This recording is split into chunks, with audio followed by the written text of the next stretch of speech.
Nah kebetulan di saat itu juga saya itu berdiri di depan pintu, dan kebetulan juga setelah itu terjadi gempa. Beneran terjadi gempa. Bapak Ibu, saya waktu itu ngajar di pojok sebelahnya perpustakaan. Nah spontan Bapak, saya lari dulu. Bismillahirrahmanirrahim. Assalamualaikum warahmatullahi wabarakatuh. Alhamdulillahirrahmanirrahim. Bapak Ibu sekalian, kita masih bisa berkumpul di sini dalam kondisi sehat walafiat. Yang kedua kalinya, selamat dan salam semoga tetap tercurahkan pada Nabi Muhammad SAW.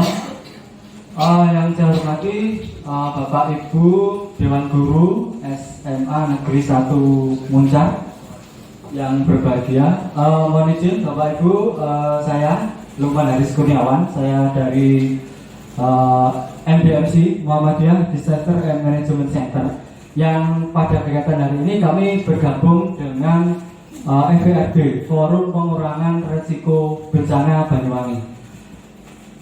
Jadi FBRB ini gabungan dari beberapa organisasi yang bergerak di bidang kebencanaan. Jadi kalau di Muhammadiyah ada MDMC atau Muhammadiyah Disaster and Management Center atau Lembaga Residensi Bencana.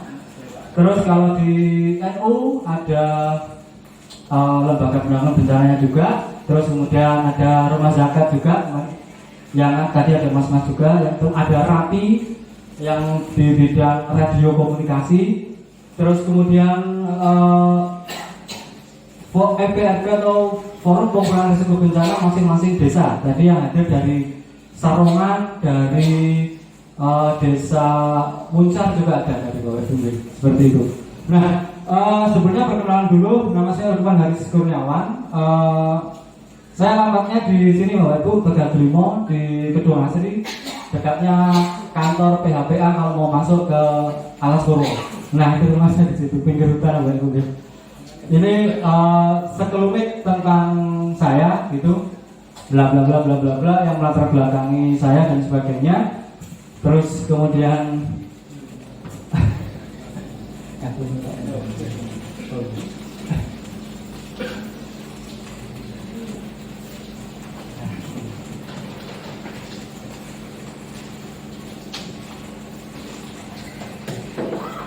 nah, kalau dalam konteks kebencanaan, saya Wakil Ketua Bidang Mitigasi dan Kesiapsiagaan Lembaga Residensi Bencana MBMC PDM Banyuwangi, pimpinan daerah Muhammadiyah Banyuwangi. Betul Bapak Ibu.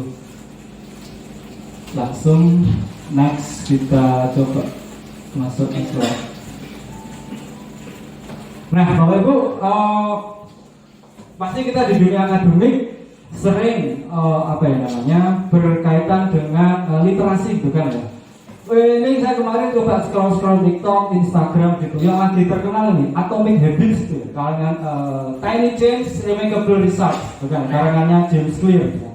Jadi an easy and proven way to build good habits and break bad ones, bukan. Jadi bagaimana sih dengan cara kebiasaan kita sehingga bisa menjadi efektif, efisien dalam melakukan kegiatan sehari-hari atau berusaha mencapai goals atau tujuan-tujuan yang telah kita tetapkan. Nah, buku-buku sebelumnya juga ada Tiny Habits, Why Starting Small Makes Lasting Change Easy, gitu kan, karya B.J. Fogg, PhD. Sebelumnya lagi tahun 89-90-an ada lagi buku The 7 Habits of Highly Effective People. Nah, ini Bapak Ibu pernah bacanya, Powerful Lesson in Personal Change, Stephen R. Covey, ya terkenal nih buku ini Bapak Ibu.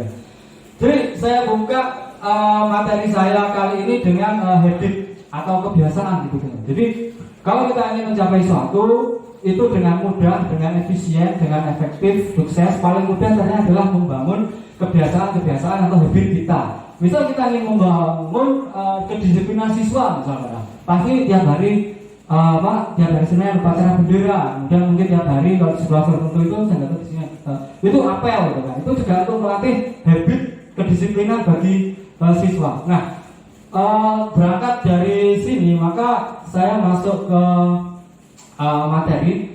Satuan pendidikan aman bencana, gitu kan, ya, SPAB. Nah, kalau kita berangkat dari habit tadi itu, maka ketika kita akan berusaha mewujudkan sekolah yang aman bencana, maka kita awali dari kebiasaan yang aman, gitu kan, yang aman dari bencana. Itu bagaimana?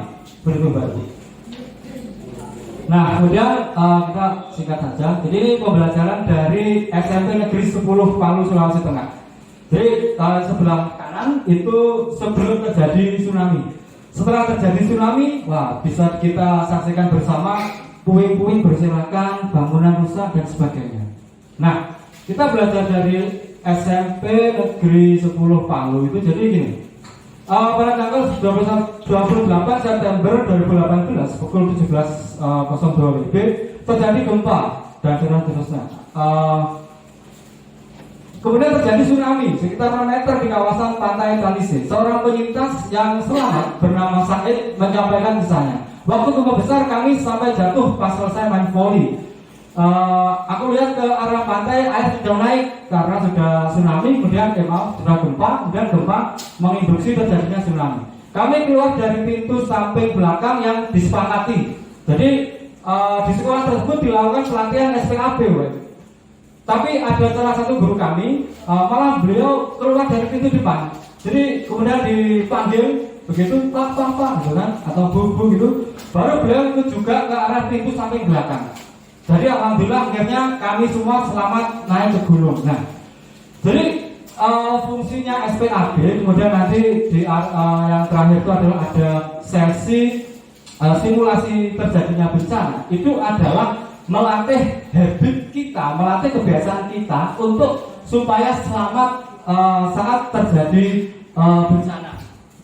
Mas, apakah hanya gempa saja? Apakah hanya tsunami saja? Itu tidak harus seperti itu. Jadi nanti ada istilahnya sebelum kita sampai ke acara simulasi terjadinya bencana, maka ada analisis risiko bencana. Sehingga ketika kita menganalisis terlebih dahulu kira-kira potensi ancaman bencana di masing-masing sekolah itu apa saja sih? Itu nanti pasti berbeda-beda, gitu nih Pak Ibu.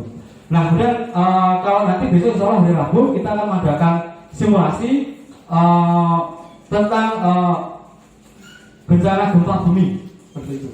Pak, apakah di sini pasti terjadi gempa bumi? Ya tidak. Kita berdoa yang terbaik tidak terjadi. Namun bila itu terjadi, kita sudah siap, gitu kan? Tidak ada yang bisa mencegah bencana. Yang kita bisa lakukan adalah memitigasinya, mengurangi resiko terjadinya bencana tersebut, atau mengurangi atau kesiapsiaga. Kita selalu siap-siaga. Seperti Bapak Ibu, siap-siaga. Nah, ini untuk sekolah Muhammadiyah ini saya loncati dulu.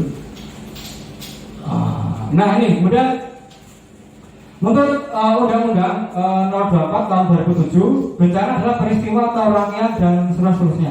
Ini saya persingkat saja. Jadi ada faktor alam, faktor non alam, faktor manusia. Terjadi korban jiwa manusia, kerusakan lingkungan dan sebagainya. Nah, contohnya bencana alam, gempa bumi dan seterusnya, angin topan, kekeringan. Bencana non alam, gagal teknologi, misal nuklir. Kalau di sini mungkin di Jepang yang pernah terjadi itu atau di Rusia itu reaktor nuklirnya rusak, gitu ya, sehingga terjadi gagal teknologi sehingga radiasinya kemana-mana, gitu kan. Kemudian kebakaran itu juga termasuk gagal teknologi, Bapak Ibu ya. Pandemik seperti kemarin kita COVID-19 dan sebagainya. Bencana sosial, misal yang terjadi sekarang di Iran dengan beberapa negara, mereka berperang, itu termasuk juga bencana alam, masuk bencana sosial, perang, teror, konflik, SARA dan sebagainya. Nah, kita persingkat. Nah, kemudian untuk SPAB itu ada peraturan Menteri Pendidikan dan Kebudayaan nomor 33 tahun 2019 tentang penyelenggaraan program SPAB. Jadi ada peraturan menterinya nih, Bapak Ibu. Nah, kemudian mengapa satuan pendidikan? Jadi menurut Undang-Undang RI nomor 20 tahun 2003 tentang sistem pendidikan nasional. Jadi satuan pendidikan itu adalah kelompok layanan pendidikan yang menyelenggarakan pendidikan pada jalur formal, non formal dan informal pada setiap jenjang dan jenis pendidikan. Nah, makanya dari sini Bapak Ibu, ketika kita menggunakan nama satuan pendidikan, maka yang bisa dilakukan kegiatan itu tidak hanya di sekolah, bisa di pondok pesantren, bisa di tempat kursus, bisa di apa itu namanya yang kejar paket yang sekarang terkenal apa namanya? PKBM. Nah, itu bisa dilakukan juga. Jadi tidak hanya di sekolah saja, bukan? Di seluruh satuan pendidikan yang ada itu bisa melakukan kegiatan SPAB ini, Bapak Ibu. Barangkali ada pertanyaan mungkin langsung bisa disampaikan ya, tidak apa-apa. Nah, ini rentetan perjalanan sampai menjadi nama satuan pendidikan aman bencana itu mulai dari PRBBS, pengurangan risiko bencana berbasis sekolah, SSB, sekolah siaga bencana, sekolah aman bencana, sekolah madrasah aman bencana. Nah, kemudian sampai terakhir satuan pendidikan aman bencana, supaya seluruh yang saya sebutkan tadi itu yang menyelenggarakan pendidikan semuanya tercakup oleh program SPAB ini. Nah, kemudian Bapak Ibu, ini ada 3 pilar dalam SPAB. Fasilitas sekolah aman. Nah, ini pilar nomor 1. Pilar nomor 2, menjamin manajemen bencana di sekolah. Nah, kemudian pilar 3, pendidikan pencegahan dan pengurangan risiko bencana, gitu kan. Nah, mungkin kalau fasilitas sekolah aman mungkin nanti ini ranahnya saat mulai membangun sekolah, gitu kan ya. Kemudian kalau ini mungkin kita nanti arahnya ke manajemen bencana di sekolah, ini mungkin yang bisa kita lakukan. Kemudian pilar 3, pendidikan pencegahan dan pengurangan risiko bencana ini mungkin nanti misal ada SPAB itu masuk muatan lokal, bahkan masuk ke nilai raport gitu kan, ada penilaiannya. Itu bisa Bapak Ibu ya. Salah satunya. Kemudian saat benar-benar terjadi bencana, maka itu bagaimana sih melakukan proses pembelajarannya. Itu nanti masuk ke pilar 3 gitu Pak. Jadi secara umum kebencanaan itu ada 3. Ada 3 tahap ya, ada 3 dalam manajemennya. Yang pertama itu sebelum terjadi bencana. Setelah kemudian saat terjadi bencana dan setelah terjadi bencana. Nah, yang kita lakukan hari ini SPAB itu adalah pra bencana. Sebelum terjadi bencana itu apa saja yang harus kita lakukan? Nah, ini termasuk SPAB. Next, untuk bersingkat waktu. Nah, ini untuk tujuannya nanti kita bisa share materinya. Ruang lingkup dan seterusnya, karena waktunya singkat Bapak Ibu. Nah, ini langkah mewujudkan satuan penanganan bencana dan seterusnya. Nah, jadi saat SPAB ini strategi yang dipakai itu adalah ini ya, melibatkan segala macam stakeholder. Nah, mulai dari guru, kemudian juga siswa juga dilibatkan. Tenaga kependidikan juga dilibatkan juga. Gitu ya. Ini contoh diskusi kajian risiko bencana di SMKN Bola Gedangsari Yogyakarta. Nah, ini bahkan tingkatan TK gitu ya, atau kelas 1 SD itu juga dilibatkan, dilatih semuanya dalam kegiatan SPAB ini. Nah, ini tadi saya katakan tadi SPAB sebagai muatan lokal. Nah, ini di NTT ya, Nusa Tenggara Timur, Kabupaten Sika, itu dimasukkan ke muatan lokal sehingga bisa masuk ke nilai raport seperti itu. Nah, kemudian ini. Nah, SPAB juga bisa di SLB, Satuan Pendidikan juga kan SPLB, sehingga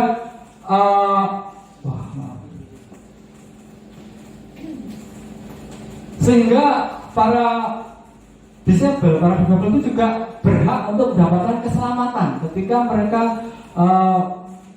belajar di sekolahnya, sehingga SPLB juga perlu dilakukan di sana. Ini contohnya di SLB Panti Asih Yogyakarta ya Bapak Ibu. Nah, ini ada petikan kata dari Terence McKenna ya.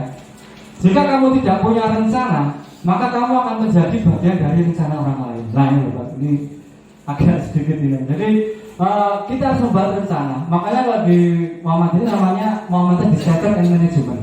Jadi kalau dalam proses manajemen itu ada perencanaan, kemudian ada pelaksanaan dan evaluasi. Nah, sedemikian juga bencana. Maka bencana pun juga harus di manajemen, juga harus diatur juga. Sehingga ketika saya sampaikan di awal tadi, ketika sudah terbentuk habit atau kebiasaan sekolah yang aman, sehingga suatu saat bila terjadi bencana maka kita sudah siap, kita sudah refleks gitu kan ya. Contoh gampangnya misal, mengapa sih ketika kita di Jalan Muhammadiyah ada tapak suci gitu kan? Itu kan mengapa sih kita harus latihan silat itu mukul, nendang-nendang itu ngapain? Itu apa sih manfaatnya gitu kan ya? Nah, ya ini melatih habit atau kebiasaan. Kalau kita tidak terbiasa berkelit, menghindar dan sebagainya, maka kita terjadi beneran perkelahian yang kita tidak mengharapnya. Tapi suatu saat kita ada force majeure gitu kan, force majeure atau kejadian tidak bisa kita hindari, maka kita sudah siap, sudah refleks dalam melawannya, gitu kan, dalam mengatasinya. Habitnya sudah terbentuk. Itu kalau dari segi masing-masing personal, tapi ketika sudah masuk ke sekolah, maka habitnya itu juga harus dibentuk di seluruh civitas akademika sekolah, gitu kan ya. Murid, guru, tenaga kependidikan dan seluruh komponen yang ada. Jadi seperti itu Bapak Ibu. Nah, kemudian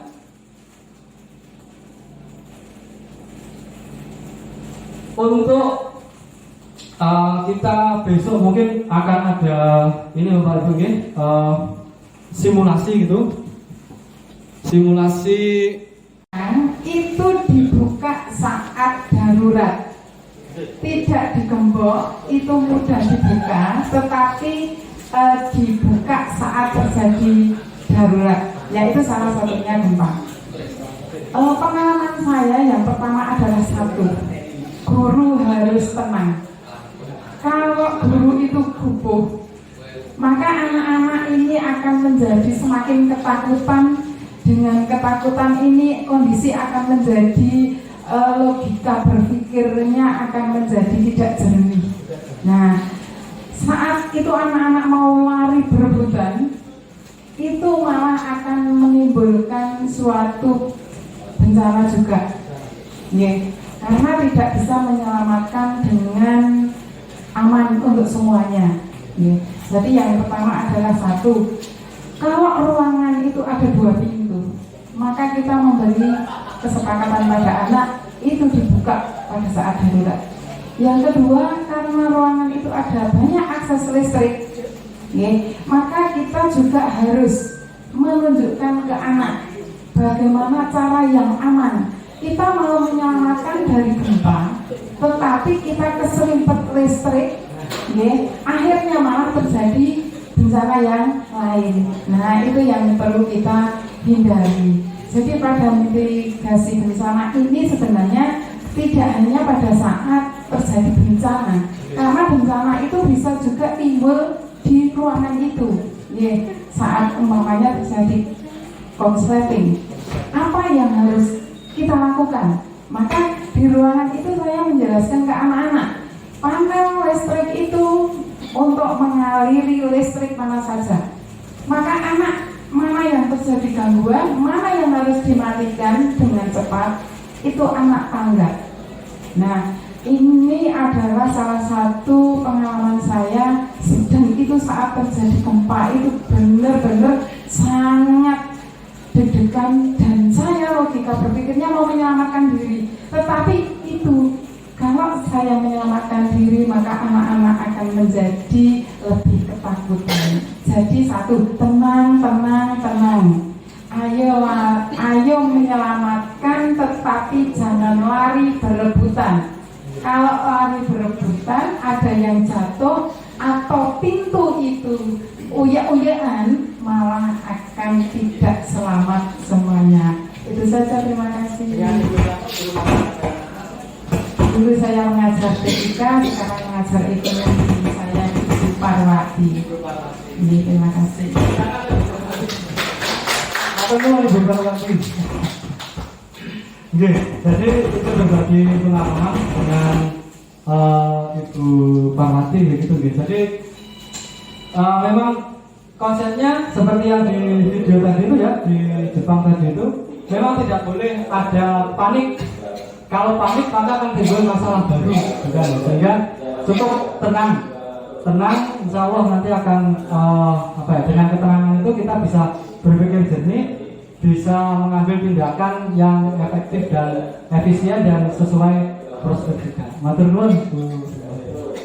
Barangkali Bapak Ibu yang lain bisa memberikan pendapatnya atau berbagi pengalaman, berbagi cerita atau apa gitu, monggo Bapak Ibu.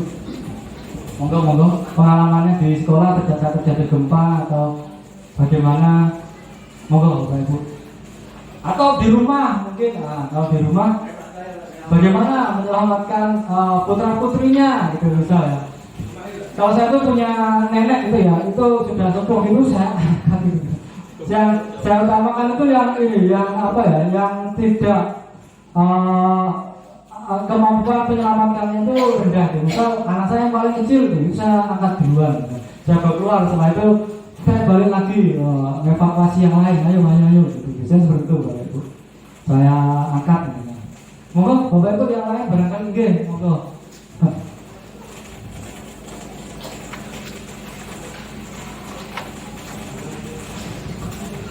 Terima kasih atas waktunya. Assalamualaikum warahmatullahi wabarakatuh. Berbagi pengalaman lucu nih Bapak Ibu, lucu buat saya ini. Karena kebetulan Bapak saya adalah guru mapel geografi. Waktu itu saya juga mengajar di kelas Bapak Ibu. Materinya pas mitigasi bencana Bapak Ibu. Nah kebetulan saat itu kita sudah melakukan simulasi Bapak di kelas ini. Simulasi di kelas anak-anak suruh kalau ada gempa nanti langsung berlindung di bawah meja gitu. Nah ini sayangnya yang gagal fokus ini. Nah kebetulan di saat itu juga saya itu berdiri di depan pintu, dan kebetulan juga saat itu setelah itu terjadi gempa. Beneran terjadi gempa. Bapak Ibu saya waktu itu ngajar di pojok sebelahnya perpustakaan. Oke. Nah spontan Bapak, saya lari dulu. Jadi memang bener panik itu membuat lupa. Tapi untungnya saya segera sadar. Per sekian detik, jadi setelah saya keluar pintu, saya ingat kembali, saya akhirnya masuk. Alhamdulillah, anak-anak yang duduknya di depan pintu, dekat dengan pintu, mereka juga sudah keluar dengan menutup kepalanya seperti ini. Dan sebagian yang di pojok itu sudah berlindung di bawah meja. Jadi saya mau ketawa sendiri dalam hati. Lah ini sudah saya sampaikan kok saya lari duluan ya padahal. Ini pengalaman pribadi Bapak Ibu nggih. Jadi ya semoga tidak terulang lagi, semoga tidak terjadi gempa lagi ini. Dan berbagi Bapak Ibu wawasan juga waktu itu tahun 2003 sekolah kami Bapak itu saya dapat undangan dari BPBD, Museum Geologi waktu itu mungkin dari mana gitu, saya lupa. Di Kabupaten Banyuwangi yang dapat undangan itu hanya SMA Muncar, karena menurut peta daerah rawan bencana ini salah satu yang kami.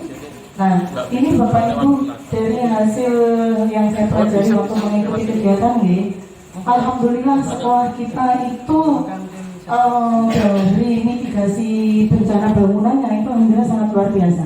Karena apa, kita lihat jendela-jendela di ruang kelas itu tanpa teralis.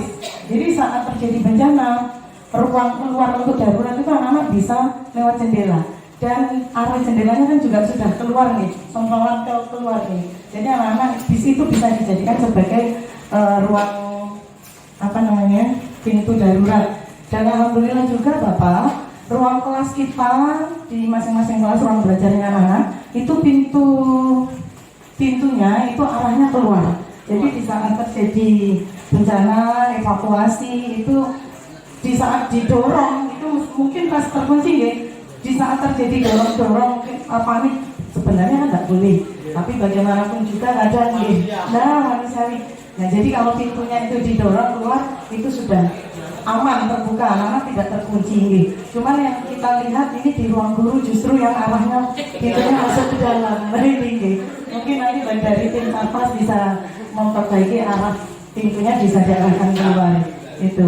Kemudian juga antar ruang kelas mungkin hanya ruang kelas 11 sama 16 ini gitu. Untuk yang lainnya kan tidak berhadapan. Terus jarak kita juga lumayan lebar lah, jadi untuk evakuasi insya Allah aman ya, alhamdulillah aman. Nanti itu untuk kelanjutannya monggo nanti bisa ini nggih Bapak Ibu bisa diperbaiki pintu ruang gurunya. Itu. Ya, terima kasih Bapak. Assalamualaikum warahmatullahi wabarakatuh. Dengan Ibu Sarah Bu Nurul Mapel Geografi. Matur nuwun Bu Nurul, luar biasa ini kami belajar banyak dengan ibu-ibu, bapak-bapak di sini. Jadi tidak boleh panik intinya gitu ya, harus tetap tenang. Berarti apa yang terjadi gitu kan, apalagi sebagai tim pendidik gitu kan ya, sehingga harus bertanggung jawab terhadap siswa-siswi, sehingga apa ya, ya meskipun lupa-lupa sedikit karena panik, akhirnya ingat lagi, oh ya Allah gitu kan, itu luar biasa Bu Nurul. Barangkali Bapak Ibu yang lain ada yang mau menambahkan gitu sebelum kami ke Mas Ilham Mariza. Boleh.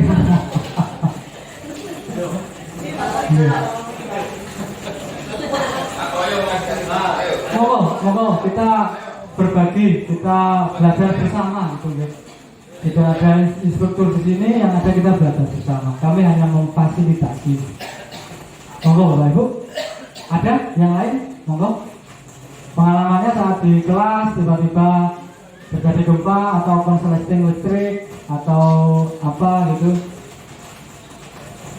Monggo. Oke, mungkin cukup. Kalau sudah cukup saya serahkan ke Mas Ilham Adiriza.